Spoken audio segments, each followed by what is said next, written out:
28 September रविवार आसंतु जानिबा आसंता 24 घंटा मध्य पाणीपागर सूचना। राज्य में दक्षिण पश्चिम मौसुमी वायु सक्रिय रही।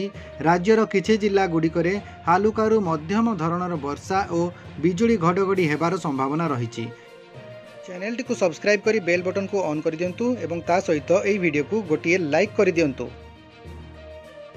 पाणीपाग विभाग द्वारा येलो वार्निंग जारी होइतिबा जिला गुड़िक हेला बालेश्वर, भद्रक, जाजपुर, केन्द्रापड़ा, कटक, जगतसिंहपुर, पुरी, खोर्धा, नयागढ़, गंजाम, गजपति एही सबु जिला मानकरे बिजुली घड़घड़ी हेबा सह घंटा प्रति 30 रु 40 किलोमीटर बेगरे झटका पवन बहिबार संभावना रही। आगामी 3 दिन पर्यंत राज्यर अधिकांश जिला मानकरे येलो वार्निंग जारी रहिबो, किंतु हालुकारू मध्यम धरणर वर्षा हेबार संभावना रहिबो।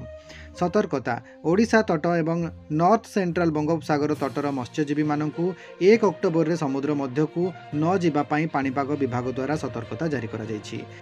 तापमात्रा गतकाली झारसुगुड़ार तापमात्रा सर्वाधिक 32.9 डिग्री सेल्सियस थिबा बेले फुलबाणीर तापमात्रा सर्वनिम्न 20.0 डिग्री सेल्सियस रेकर्ड होइतिला।